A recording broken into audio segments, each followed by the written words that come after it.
우리 같이 사도신경으로 신앙 고백하겠습니다.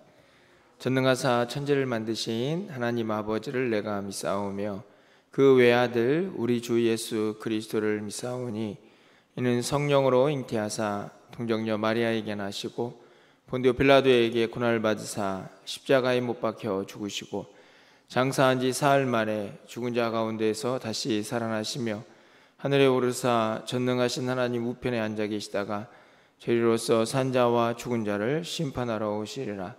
성령을 믿사오며 거룩한 공예와 성도가 서로 교통하는 것과 죄를 사하여 주시는 것과 몸이 다시 사는 것과 영원히 사는 것을 믿사옵나이다. 아멘. 우리 찬송가 320장 찬양드리겠습니다.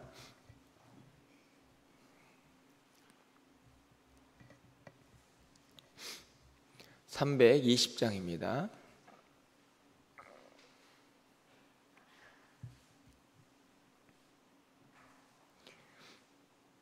나의 죄를 정케 하사 주의 일꾼 삼으신 그새 주의 넓은 사랑 항상 찬송합니다. 나를 일꾼 삼으신 주 크신 능력 주시고 언제든지 주 뜻대로 사용하여 주소서. 내게 부어 주시려고 은혜 예비하신 주의 은혜 채워주사 능력 있게 하소서. 나를 일꾼 삼으신 주 크신 능력 주시고 언제든지 주 뜻대로 사용하여 주소서. 죄의 짐을 풀어주신 주의 능력 크도다. 나를 피로 사신 예수 내 맘속에 오소서. 나를 일꾼 삼으신 주 크신 능력 주시고 언제든지 주 뜻대로 사용하여 주소서. 주여 내게 성령으로 충만하게 채우사 생명수가 강물처럼 흐르게 하옵소서. 나를 일꾼 삼으신 주 크신 능력 주시고 언제든지 주 뜻대로 사용하여 주소서. 아멘.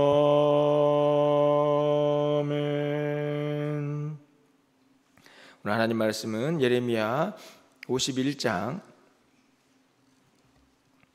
20절에서 26절까지 교독하겠습니다. 예레미야 51장 20절에서 26절까지 말씀을 교독하고 마지막 절은 함께 읽겠습니다.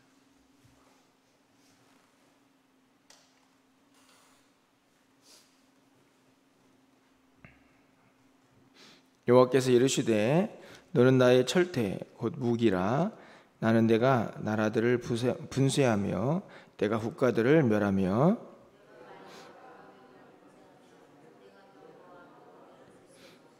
내가 남자와 여자를 분쇄하며 내가 노년과 유년을 분쇄하며 내가 청년과 처녀를 분쇄하며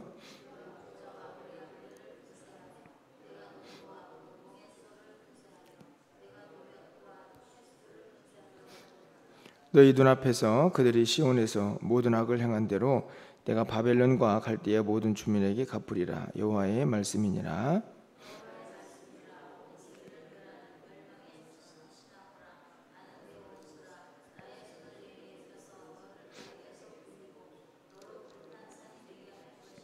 26절입니다.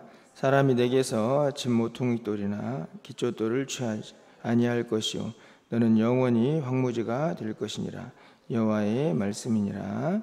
아멘.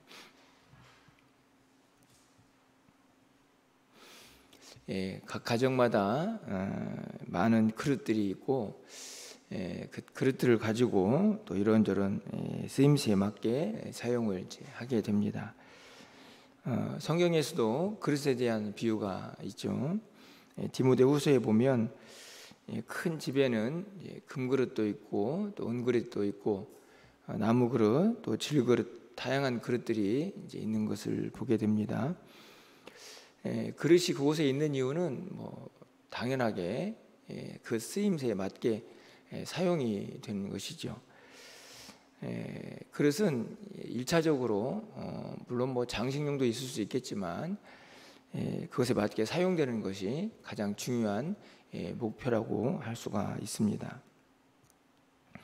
중요한 것은 어떻게 쓰임을 받고 그리고 또 어떻게 사용이 되느냐 하는 것인데요. 오늘 20절 말씀을 보면 너는 나의 철퇴, 무기라 이렇게 기록이 되어 있습니다.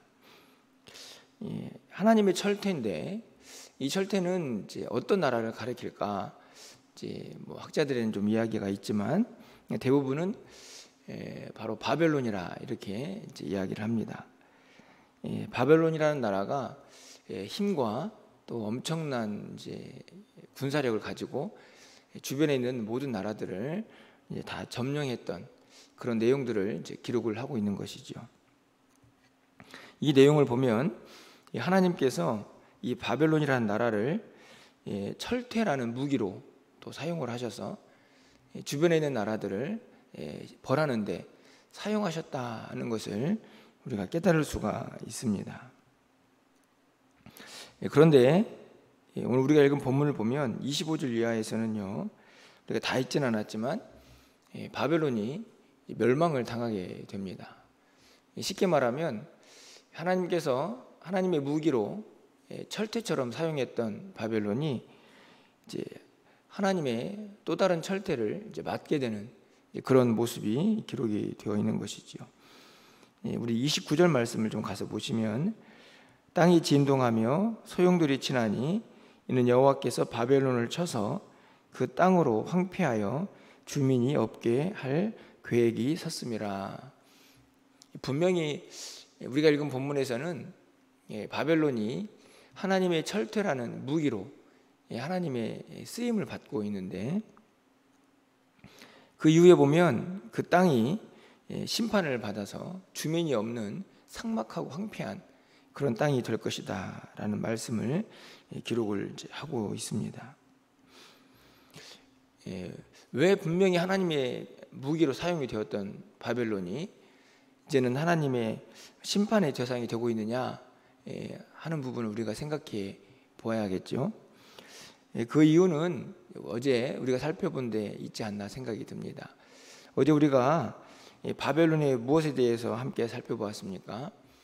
그들이 물이 많아서 불을 쌓고 그 재물을 의지하는 모습을 살펴보았고, 또 살아계시는 하나님을 의지하기보다는 그들이 만든 우상을 섬기는 그런 모습도 살펴보았습니다.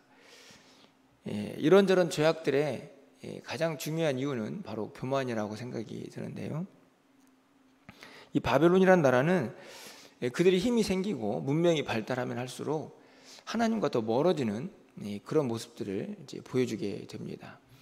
그들의 힘으로 그들이 잘 되고 강국이 되었다라고 착각을 이제 하는 것이죠. 결국에는 그 교만은 하나님의 무기로 사용되었던 것을 이제 역으로 하나님의 심판을 받는 대상이 되어버리는 안타까운 모습을 이제 발견하게 됩니다. 저는 개인적으로 이 대한민국이라는 나라를 좀 생각해 보게 되는데요. 여러분 어떻게 생각하실지 모르겠지만 저는 이 대한민국도 하나님의 은혜로 쓰임을 받고 있다 이렇게 생각을 합니다.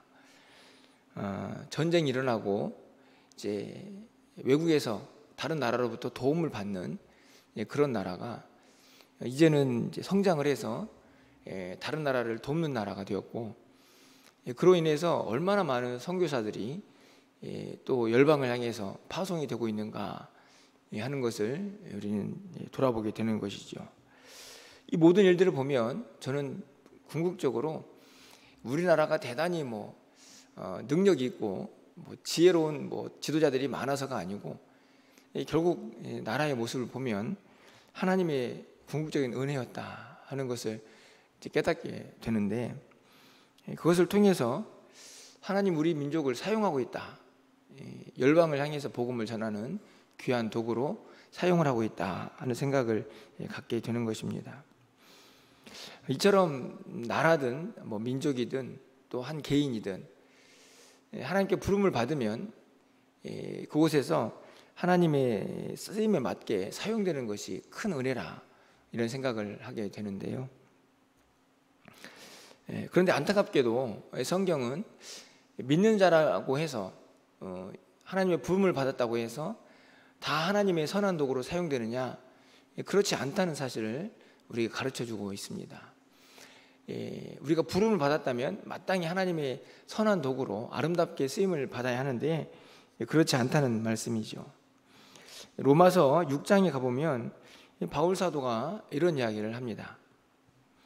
또한 너희 지체를 불의의 무기로 죄에게 내어주지 말고 오직 너희 자신을 죽은 자 가운데에서 다시 살아난 자같이 하나님께 드리며 너희 지체를 의의 무기로 하나님께 드리라, 이렇게 기록이 되어 있습니다. 이 로마서 6장 13절 말씀을 보면 똑같은 한 사람이 어떨 때는 불의의 무기로, 그러니까 악을 위해서 사용이 되고, 어떤 때는 하나님의 의의 무기로, 다시 말하면 하나님의 선한 도구로 사용이 되는 것을 볼 수 있습니다. 분명히 하나님의 부름을 받은 한 몸인데, 한 사람인데, 어떨 때는 불의의 무기가 되고 또 어떨 때는 의의 무기가 되고 있다 하는 것이죠. 쉽게 말하면 우리의 손과 발, 우리의 입, 우리의 생각, 우리가 하는 이 몸을 가지고 있는 모든 행동들이 어떨 때는 선하게, 어떨 때는 악하게 사용되고 있다 하는 것입니다. 얼마나 충격적입니까? 우리가 하나님의 그릇이라고 하면 아름답게 선하게 사용되어야 하는데 악하게 사용이 되고 있다 하는 것이죠. 그 이유는 다른 데 있지 않고 바로 죄 때문이다, 이렇게 말씀합니다. 우리가 죄에 붙잡히고 죄의 종로로 타게 되면 그 죄가 우리를 이끄는 대로 갈 수밖에 없는 연약한 존재인 것을 분명히 가르쳐주고 있는 것이죠. 그래서 이어지는 이제 12절 말씀, 바로 위에 있는 말씀인데 함께 보면, 그러므로 너희는 죄가 죄의 죽은 몸을 지배하지 못하게 하여 몸의 사욕에 순종하지 말고, 이렇게 되어 있습니다. 이 말씀을 보면 죄에게 내어주지 말라, 죄에게 붙잡히는 순간 똑같은 몸이 불의의 무기가 될 수 있다 하는 것을 오늘 본문이 우리에게 가르쳐주고 있습니다. 이 불의의 무기로 사용되는 것은 또 다른 것이 아니라고 생각이 됩니다. 우리 안에 있는 교만이죠. 내 생각대로, 내 고집대로 하나님의 말씀과 멀어지면 우리가 결국 죄를 짓는 사람으로 그렇게 하나님 앞에 서게 되는 것입니다. 이 본문에서 우리가 반드시 기억해야 할 것은, 우리는 하나님의 백성이기 때문에 하나님의 택함을 받아서 좋은 하나님의 선한 도구로 그렇게 늘 사용되기를 바라고 기대하고 있지만, 그리고 그렇게 사용되어야 하지만 그러지 못할 수도 있다 하는 것입니다. 우리가 꼭 기억해야 할 말씀이라고 생각이 듭니다. 오늘 하루도 우리가 선한 도구가 아닌 불의의 무기로 사용될 수 있는 연약한 존재인 것을 우리 모두가 기억해야 한다는 말씀입니다. 우리가 바벨론처럼 하나님의 심판을 받아 멸망을 당하지는 않을 것입니다. 하지만 불의의 무기로 사용되는 백성들을 하나님은 또 그대로 두지 않으시는 것을 우리는 보게 됩니다. 하나님은 공의의 하나님이시니까요. 그 심판이 무서워서는 아닙니다. 중요한 것은 우리가 하나님의 택한 백성이기 때문에 하나님의 선한 도구로 사용되어야 한다는 것이죠. 우리가 각자의 자리에서 하나님 기뻐하시는, 또 하나님 나라를 위해서 하나님 원하시는 일을 아름답게 쓰임받는 하나님의 사람들이 되어야 한다는 말씀입니다. 그 쓰임은 엄청나거나 위대한 일이 아닐 수도 있습니다. 세계에 나가서 바울처럼 선교를 하고 또 교회를 세우고 엄청난 하나님의 사역들을 하지 않을지라도 우리가 가지고 있는 이 지체를 가지고 얼마든지 하나님의 선한 도구로 사용될 수 있음을 우리가 기억해야 하는 것이죠. 우리의 말을 통해서 누군가를 위로할 수도 있고, 우리가 가지고 있는 힘과 능력으로 작은 누군가를 도와주면서 그들을 격려할 수도 있습니다. 이 모든 것들이 하나님의 선한 도구로 사용되는 것이지요. 그 힘들이 모여서 또 하나님 나라를 이루어간다라고 생각을 합니다.